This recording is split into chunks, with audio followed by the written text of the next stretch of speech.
tuning in to the online broadcast network, AFTERBUZZ TV. Over 20 million weekly downloads in over 150 countries, and your number one source for after-show entertainment.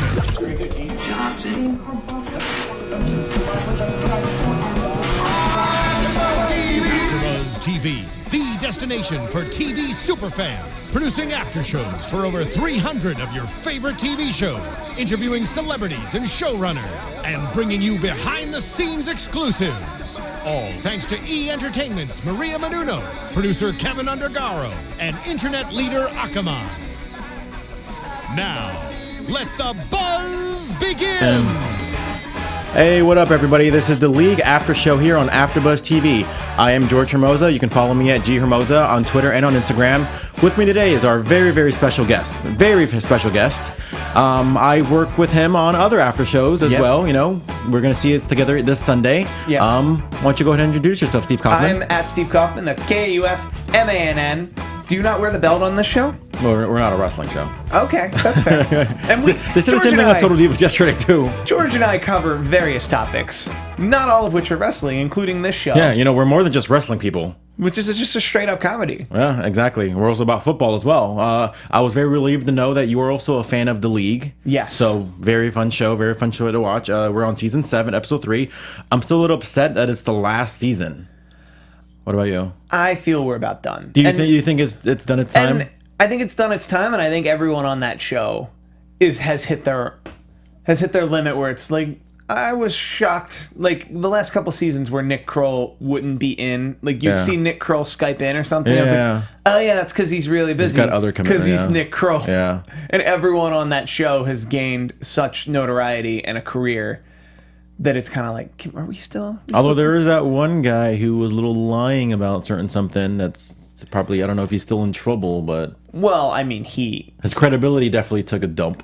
His credibility took a dump, but it was also, it was a Comedy Central special. Yeah. We're talking about Steve Ranazzi. Steve Ranazzi. He plays Kevin on The League, of course. Which, like, I would like to say good for him for stepping out or stepping in front of a news story. I'm not saying good for him for what he said. Don't ever do that. Don't lie, in general. But, I mean, things happen. People lie. Yeah. He knew the story was going to get huge, and he stepped out in front of it to minimize it.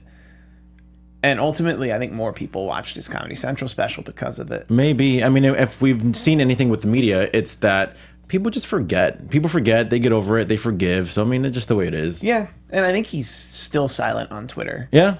That's good. But today, we're going to be talking about the episode 3, which was called Deflategate. And no, it is complete not coincidence that I'm wearing this specific jersey. I swear to God, it was my entire time. I was thinking about, I'm going to wear the jersey for today. But I was unaware you had other football jerseys. Coincidentally, I wore a Romo shirt one time. You were like, I don't feel good because I'm a Philadelphia fan, and I feel like my friends are going to disown me for saying anything like that. Some of them did. But yeah, Deflategate. I mean, I thought it was a funny episode. Probably out of the 3 this season, I think it's been the funniest so far. Yes, so far. I also agree.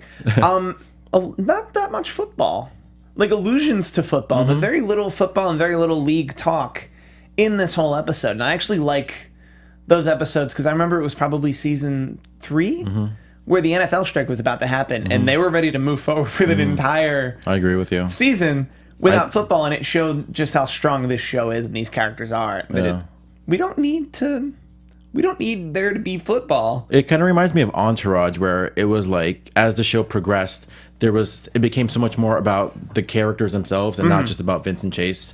Yeah, but no, we're talking about The League now. Yeah. Oh yeah, I keep changing the subject. This isn't Entourage. We're not. But yeah, I mean, opening scene, you have Pete, having sexual relations with Libby. Yes. As we all seen her last week, that she's not just a one-time character as most of Pete's girlfriends are.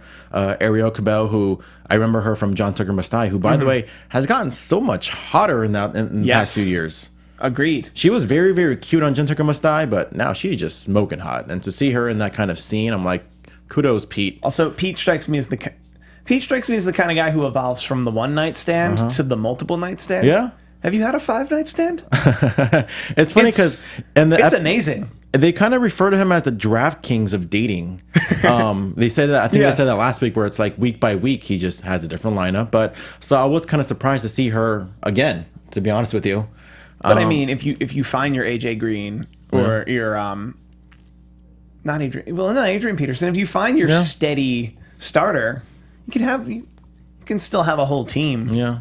But with consistent players. Yeah, I agree. So Pete, having sex with her, and I guess we both agree that the episode should have been called Wet Spot because that was more a recurring theme. Yes, this was the Seinfeld of it all, where it all comes back to wet spots. Wet spots are... And I do feel like as the show progressed, obviously we're in season 7, the last season, that it's got a lot more, I guess you can say, politically incorrect. Like, not treading the line, but definitely being a little more graphic in terms of sexual stuff. Yeah.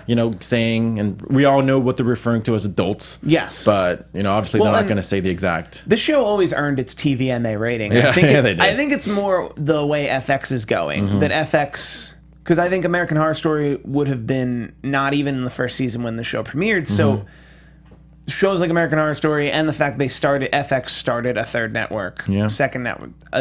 A network with 2 X's. Exactly. So that kind of... Or 3 X's, so a second network. Pretty much, yeah. So yeah, Pete, obviously not wanting to be on his wet spot, or maybe her wet spot, or, a collective wet spot. Let's be real, his wet spot. We've all been there. If you have to question whether it's her wet spot or not, it's your wet spot. I mean, I don't know. I mean, I've seen some... never mind. So obviously we saw the intro, then the gang kind of talking about it, like, oh, what do we call it? I kind of like, they're calling it juices or whatnot. And of course, Andre being Andre, just saying stuff. Love foam. Love foam, something like that, yeah. Love foam. And then later in the episode, we got brine, which... Yeah. is descriptive. That is descriptive. Yeah. Then you had Kevin apparently wouldn't know because he uses a condom with his wife, because apparently his wife is allergic to the pill, which I guess happens. I don't know. I'm unfamiliar with that subject. I'm sure that that's a thing. But it kind of became a little thing about the condom situation. It kind of led into a cameo, which we'll get into in a second. And of course, Taco, I kind of thought it was funny how he talked about having multiple orgasms. That was funny. That's a very Taco thing to say. Yeah. I mean, I just like Taco because he just always, like, he's obviously not joking, but it's still funny because, like, that's just Taco's own world. Mm-hmm. But I also like that usually whatever Taco brings up in situations like that isn't incorrect. Like, men are capable of having 45-minute full-body orgasms. And I want to learn how. I'll talk to Sting. Not that Sting, but the other Sting. The other Sting. The other Sting. But it's a lot of work. Yeah. I read, like, a paragraph of a book and was like, whew, this is a whole book. And you have to let go of your emotions, and I'm out. That's funny. Then Andre brings up a character from the past, the Body. No, not Jesse Ventura, you wrestling fans. He's not on the show. I don't Frank think. the Body Gibiotti gets brought up, so we know we're going to see him in a little bit, talking about how his girlfriend wants to have a breast procedure, I guess, in some ways, and she wants a little curvy. I guess they called it a... They went with half pipe. I like half pipe is... They had a lot going on. Because obviously, breasts are shapes and different shapes and sizes, and he wanted a very particular one. Yeah. He said Jacksonville waitress. Everybody's got a thing. Everybody's got a thing. Everybody's got a thing. I mean, yes. Yeah. I was about to get really derogatory about breasts and women, and I was like, let's not do that. We'll save that for the after show. The after show. The one that's not sanctioned by any networks. The one that's just on Periscope at the burger joint across the street. Yeah, follow us on Twitter. We'll continue this conversation. Next, over, you have Roxanne in the office. Of course, him being such a germaphobe, he sees everybody kind of grabbing him. Forever unclean. And I'm with him. Like, if I see that, like, I actually, no joke, I'm not even lying. Before I came here, I went to a taco truck, not Taco's truck, but, an actual taco truck. See how I tied it all together? And they're making the tacos, and they weren't using gloves. And I'm not going to lie to you, I'm never going to go back to that. Even though the tacos were good, don't get me wrong, I can't go back to that taco truck ever again. Especially tacos, at least how I, understand them, because I grew up on the East Coast where tacos was Taco Bell. Yeah. And Taco Bell, they don't ever touch your food. They shoot it out of a gun. They shoot it out of a gun. They're wearing gloves. Like, they never physically touch your food.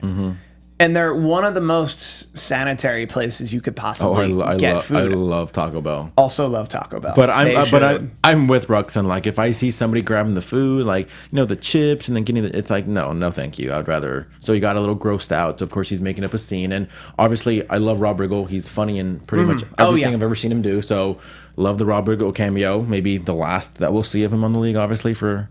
Well, if he's still the boss. I'm saying, if he's still Ruxin's boss, we might see him again. Oh, maybe. Oh, I thought Ray Liotta was his boss. Ray Liotta is because he is the Hudabega and whatever the law firm is. I think he just maybe Ruxin's superior. But I think he's Ruxin's superior, and then Ray Liotta is a name partner. Yeah, you're right. So that's our checklist from now to the end of the league. We need Ray Liotta again. We need at least one more Rob Riggle. We need what's the gentleman from Jurassic Park who plays Ruxin's dad? Oh, Jeff Goldblum. We need Jeff Goldblum. Put more in the comments of what your checklist for season 7 / the end of the league. Yeah. Some of the stuff you need. We need a choir singing Shiva. So of course Ruxin pulling out the Jewish card, saying he wants everything kosher. Well, Ruxin doing as he does, not just the Jewish card, but pulling out a big lie. There's something about Ruxin. There's something about the way Ruxin is that he can't possibly just. This is unclean. Like the fact that everyone's eating family style. I do not like this. I agree with him. And also very Ruxin that he can't just go get his own food. Like this is Taco Tuesday, and I'm entitled to tacos. Not gross tacos. I want kosher tacos, and I want them served to me individually. I'd love to have some kosher tacos right now. Next scene over, Kevin and Jenny about to get in bed, and obviously Kevin doesn't want to put the condom on, and obviously we can get into the whole graphic situation, but obviously I think we all agree no condom is better than condom. That's scientific. That's just a fact. Anybody who disagrees is just a liar. That's just like math. But so I'm with Kevin here. Of course, fast forward. Taco loves the beanbag toss chair, which I agree. It's called cornhole. Where I'm from. Oh, really? That's called cornhole. Oh, really? It's a hole, and then it's a. See, I thought cornhole. Actually, I guess that doesn't make any sense. I thought cornhole was something else. It's called cornhole in Philadelphia. Then you have Frank the Body Gibbiotti coming in because apparently Andre messed up his girlfriend's boobies. Yes. Apparently one of them was a little deflated, which is why, of course, the whole title is called Deflategate. So yeah, I thought that was a little kind of tie-in. And I do like whenever they do tie in real-life NFL scenarios into the storyline of the show. Yes, We've seen that all the time. They did that twice on this episode. Because this was pretty much the Kim Davis of it all, which is a rapid turnaround. With Ruxin. I didn't notice that. The Ruxin would be, I can't perform something at my job due to my religious beliefs. Like, there was a tiny bit of it. Okay, I didn't catch that, but yeah, good catch. There was a tiny bit of it, but like, well, because it's such a quick turnaround, I'm sure that was improv on the day of just, let's make it more about. Yeah. But, yeah, and then also Deflategate, which many have, I think every NFL fan is aware of. I mean, they have to be. I mean, again, the shirt, hello. Yeah. But again, not intentional. So obviously Frank is going to sue Andre, which is kind of a recurring theme through the episode. And then you fast forward to Kenny and Jenny condom shopping. And we see another NFL cameo of Randall Cobb. Yes. One of the great receivers from the Green Bay Packers. Yes, I missed him by 3 picks. Really? Yeah, almost got him. You could have got him. You would have had a big night for you this past Monday. He would have. I would have won because I lost by 6 points. Really? I'm not bitter. I started Jordan Matthews over Jarvis Landry, and that's where the 6 points came in. I'm not bitter at all. I'm fine. Everything's fine. I mean, I don't want to brag, but I won both my leagues this past week. What? 2-1? Well, I was 2-0 heading into. Never mind. And then Randall Cobb kind of talking with Jenny about him being a baby daddy kind of character. Obviously, in Flip the Switch, obviously a lot of times of it being a baby mama, but baby daddy, is he poking holes through it? Is he doing this? Is he doing that? And it's like he's totally a baby daddy. That said, if I'm going to wear a condom, I'm going to wear a condom. Poking holes in a condom doesn't make it feel that much better. Like, I know. That's where I'm confused. Like, why would he even do that? I mean, not like when a condom tears, you can tell because it feels 3,000 times better. I love this. But when you poke holes in a condom, you would never really tell. Also, it's a pill, I'm pretty sure. They make kind of a birth control for men. It's in testing right now that you can take it and it will stop your semen from producing. Really? It's a thing. It's happening. Sign me up. Cyanide. Oh, wow. It's like Steven knows. Wow. No, because cyanide kills people. Oh. That's not. Stops your semen from producing. Oh, I don't know. Wait, is it?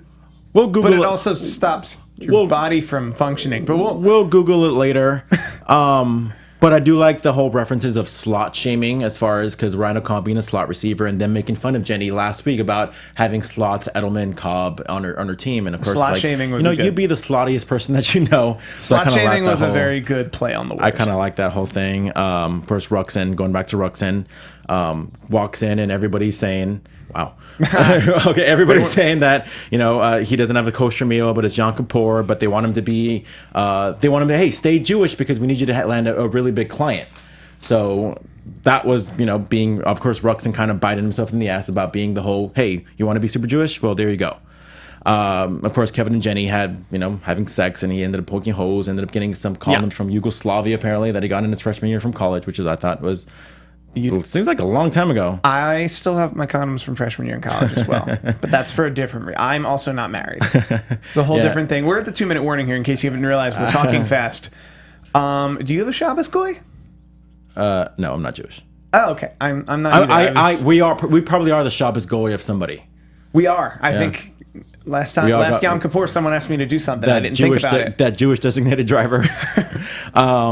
Obviously, so the whole Kevin. Now, Kevin doesn't want any kids, first of all, so he just obviously the feeling. So he's trying to say, hey, if Kevin has a better record in the fantasy league, she'll get her tubes tied, and if she does, then he'll get a vasectomy, which I think is pretty much a fair trade. So, well, I mean, at the end of the day, Kevin gets what he wants. No, because tubes tied is way more complicated than a vasectomy. I suppose so.